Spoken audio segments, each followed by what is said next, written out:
पश्चिम बंगाल का काफी अहम दिन है। बंगाल में दूसरे चरण के चुनाव में 142 विधानसभा सीटों पर आज मतदान सुबह से ही जारी है। दूसरे फेज में मुख्यमंत्री ममता बनर्जी के निर्वाचन क्षेत्र भवानीपुर समेत कई महत्वपूर्ण सीटें भी शामिल हैं। दूसरे चरण में 1448 प्रत्याशी भी मैदान में हैं। अब आपको बता दें कि पहले चरण में 23 अप्रैल को 152 सीटों पर मतदान हुआ था, जिसमें रिकॉर्ड 93.19% मतदान दर्ज किया गया था, यानी कि 93% से भी ज्यादा मतदान हुआ था। यह राज्य के इतिहास में अब तक का सबसे उच्च मतदान प्रतिशत है। लेकिन अब सबकी नजरें दूसरे चरण पर टिकी हुई हैं। 142 विधानसभा सीटें और 1448 उम्मीदवार, जिनकी किस्मत आज ईवीएम में कैद होगी। अब नजरें इस बात पर टिकी हैं कि आखिरकार ये दूसरा फेज क्या कुछ लेकर सामने आता है, क्योंकि आज मैदान में 1448 उम्मीदवार हैं और उनकी किस्मत ईवीएम में कैद करने जनता पहुंची हुई है। 7 जिले और उसकी 142 विधानसभा सीटें। और देखिए, इस बार काफी महत्वपूर्ण जगहों पर भी चुनाव है, जिसमें भवानीपुर पर सबकी निगाहें टिकी हुई हैं। ममता वर्सेस सुवेंदु अधिकारी इस दौरान चुनावी मैदान में साफ नजर आएंगे।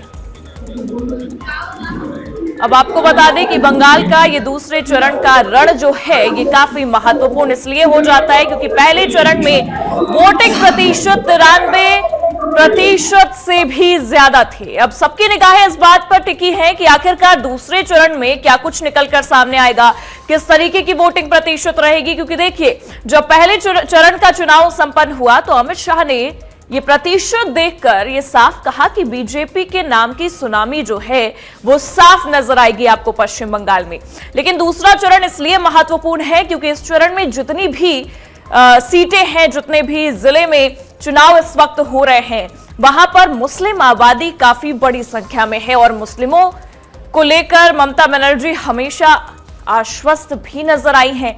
पर अब जब सबकी निगाहें 142 विधानसभा सीटों पर टिकी हुई हैं, तो आपको यह जानकारी दे दे कि भवानीपुर सीट भी काफी अहम हो जाती है, क्योंकि वहां से सुवेंदु अधिकारी बीजेपी की तरफ से हैं, तो ममता बनर्जी का गढ़ भी माना जाता है। और इस बार मुकाबला काफी टक्कर का है। सुवेंदु अधिकारी ये कह रहे हैं कि हम बदलाव की ओर जाते नजर आएंगे, तो जनता हम पर विश्वास कर रही है। तो ममता बनर्जी का क्योंकि वो गढ़ है और वहां से समीकरण भी बदले हैं, तो इसलिए ममता बनर्जी भी उस सीट को लेकर काफी आश्वस्त नजर आ रही हैं। लेकिन देखिए, जनता का मिजाज क्या है, इस पर सबकी निगाहें टिकी हैं। देखिए, इस बार जो ये हम लोकतंत्र के बचाने की लड़ाई में लोग शामिल है। 27 लाख वोटर को काटा दिया गया है, तो और पहले 60 लाख। तो अब जो वोटर लिस्ट में जिनके नाम रह गए हैं वो डेफिनेटली सब 100% वोट देने आएंगे।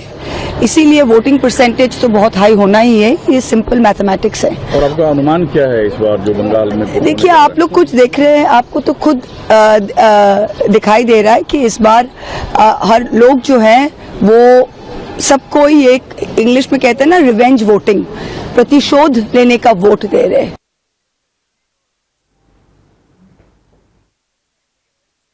ज्यादा मतलब बहुत लोग एक साथ आ गए, मतलब 4 क्या लग रहा है, क्या होने वाला है सर? बोलना नहीं है, ठीक है सर।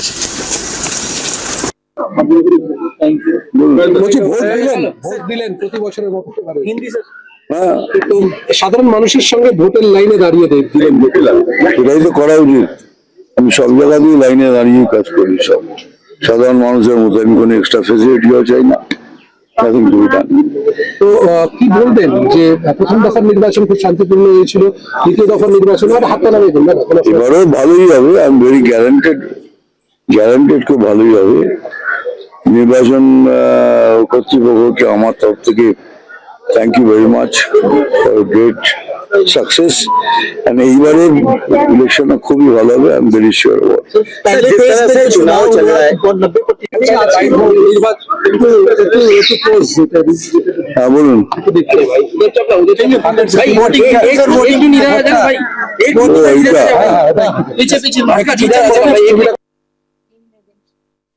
के लिए कोई डू और डाई नहीं। हम 70-75 साल से राजनीति कर रहे हैं, धीरे धीरे हम लोग आगे बढ़े हैं आज 21 राज्यों में हमारी सरकार है। माननीय मोदी जी को 3 बार लोगों ने चुना प्राइम मिनिस्टर। तो हमारी लड़ाई चलता रहता है। हमारी लड़ाई किसी एक चुनाव के लिए नहीं है, समाज परिवर्तन के लिए हम आए हैं। लोगों की जिंदगी में परिवर्तन हो, लोगों की और सामने परिवर्तन दिखे, विकास दिखे, इस प्रकार लड़ाई हम लड़ रहे हैं। ये एक प्रक्रिया है, यात्रा है हमारे लिए, और हम लड़ते रहेंगे, आगे बढ़ते रहेंगे। नहीं, देखिए, ये तो त्योहार है ना डेमोक्रेसी का, और इस डेमोक्रेसी के त्योहार में सब हंसी खुशी, यही तो हमारी धरोहर है। हिंदुस्तान की धरोहर आज से हमारे हजारों साल पहले डेमोक्रेसी थी, और आज भी वो डेमोक्रेसी चली रही है। नहीं, मैं इलेक्शन कमीशन ऑफ इंडिया और जितने भी फुट सोल्जर्स हैं ना, आज हम जो अपना वोट दे रहे हैं उसके पीछे इतनी सारी मेहनत, और आज नहीं, मतलब बहुत सारे महीनों से ये चल रहा है। तो मैं सबसे पहले तो इलेक्शन कमीशन को और ये जितने भी हमारे संतरी है जिन्होंने अपना घर बार छोड़कर इधर आए हैं, सब कुछ, उनको बहुत बहुत बधाई देना चाहता हूँ।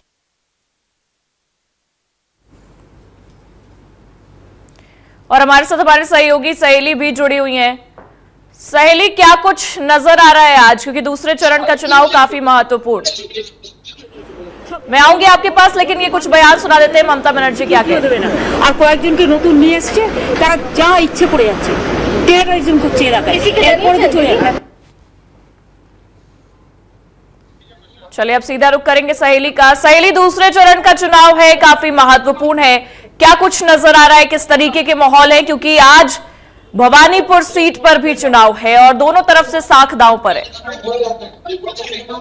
देखिए, 7 जिलों में 142 सीटों में चुनाव होने जा रहा है। पूरी तरीके से रण क्षेत्र तैयार हो चुका है, और मुख्यमंत्री ममता बनर्जी वर्सेस शुभेंदु अधिकारी पूरी तरीके से दोनों ही तैयार है भवानीपुर केंद्र से लड़ाई में उतरने के लिए। एक एक तरीके से एक एक छवि हमारे पास साफ दिखाई दे रहा है। सुबह से ही दोनों ही एक एक बूथ को घूम घूम के देख रहे हैं, पूरी परिदर्शन कर रहे हैं।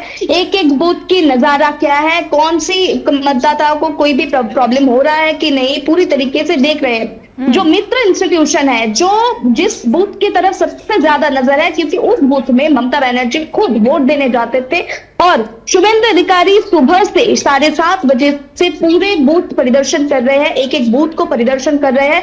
और पूरी तरीके से हम देख पा रहे हैं कि एक एक गली के बाहर जो क्विक रिस्पॉन्स टीम है, क्यूओटी के गाड़ी है, जो केंद्रीय जवान है, उनको तैनात किया गया है। और हम जो जहां पर खड़े हैं, जिस बूथ के सामने खड़े हैं, यहाँ पर आप देख सकते हैं प्रगति के कतार से लंबी लाइन खड़े हुए हैं, जहां पर बहुत सारे लोग यहाँ पर बहुत सुबह से खड़े हुए हैं। और यहाँ पर जो केंद्रीय जवान यहाँ पर तैनात किए गए हैं, गेट पर खड़े हैं, वो उनकी चेकिंग कर रहे हैं। जो परिचय पत्र है, परिचय पत्र को देखकर जांच पड़ताल करके वो उनको अंदर भेज रहे हैं, वो मतदान कर रहे हैं। पूरी तरीका यहाँ पर इस बूथ में पूरी तरीके से शांत तरीके से हो रहे हैं। पर इस पश्चिम बंगाल की जो दूसरे चरण के वोट है, सुबह से ही अशांति की छवि तो बहुत सारी जगहों में ही आ रहे हैं। आपको पता होगा कि पहले चरण में पूरी तरीके से जो 93.93% में जो वोट हुआ है, जो इंडिपेंडेंस के बाद की जो सबसे ज्यादा रिकॉर्ड तोड़ एक वोटिंग हुई है, चुनाव हुआ है, पूरी तरीके से ये हम अगर कहें तो रिकॉर्ड ब्रेक हुआ है। पर इस बार जो अहिंसा की छवि नहीं दिखी गई है पहली दफे में, तो इस बार दूसरी दफे में सुबह से ही बहुत सारी जगहों से ऐसी छवि हमें दिखी जा रही है। श्यामपुकुर की अगर हम बात करें, श्यामपुकुर में 7 बजे से 7 बजे जब वोटिंग चालू होने की जो वक्त है, उससे भी बहुत देर, मतलब आध घंटे से 45 मिनट से ज्यादा। देखिए, एक बात अगर सहेली देखा जाए तो इस बार कई सारे चुनावी मुद्दे दे नहीं पाए मतदाता। ऐसा बहुत सारी छवि आ गया है। देगंगा में ऐसा छवि नजर आया कि बीजेपी कर्मी के ऊपर बहुत सारे मारपीट किया गया है। ऐसा बहुत सारी हिंसा की छवि हमारे साथ सामने उठकर आई है। पर मैं जहां खड़ी हूँ वहां पर शांतिपूर्ण तरीके से वोट हो सकता है। पर भवानीपुर केंद्र जिस पर हमारी नजर सबसे ज्यादा टिकी हुई है, जो हॉटस्पॉट है इस बार की, सबसे ज्यादा नजर जिस सीट पर टिकी हुई है, उस सीट पर क्या होने वाला है सहेली, सबसे बड़ा मुद्दा क्या दिख रहा है आपको चुनावी मैदान में? सबसे बड़ा मुद्दा क्या नजर आ रहा है, क्योंकि इस बार कई सारे मुद्दे जो है वो दोनों तरफ से उठाए गए। देखिए सबसे ज्यादा मुद्दा तो यही नजर आ रहा है कि कल ही टीएमसी की तरफ से एक डेलीगेशन जमा किया गया था कि भवानीपुर केंद्र में बहुत सारे बहिरागत बाहरी लोगों को लाया गया है, बाहरी लोगों से ये मतदान किया जा रहा है। भवानीपुर केंद्र से, भवानीपुर केंद्र के जो मतदाता है उनको डरा धमका कर घर में बैठा दिया जा रहा है और बाहरी लोगों से बीजेपी भाजपा वोट करवा देना चाह रहा है। ऐसा ही डेलीगेशन जमा किया मतलब गया है। आरोप प्रत्यारोप का कांग्रेस की दौर ओर अभी से। भी शुरू है और चीजें देखने को मिलेंगी क्योंकि दूसरे चरण का चुनाव चल रहा है और क्या कुछ निकल कर सामने आता है। बहुत बहुत शुक्रिया तमाम जानकारियों के लिए। सहेली आपका।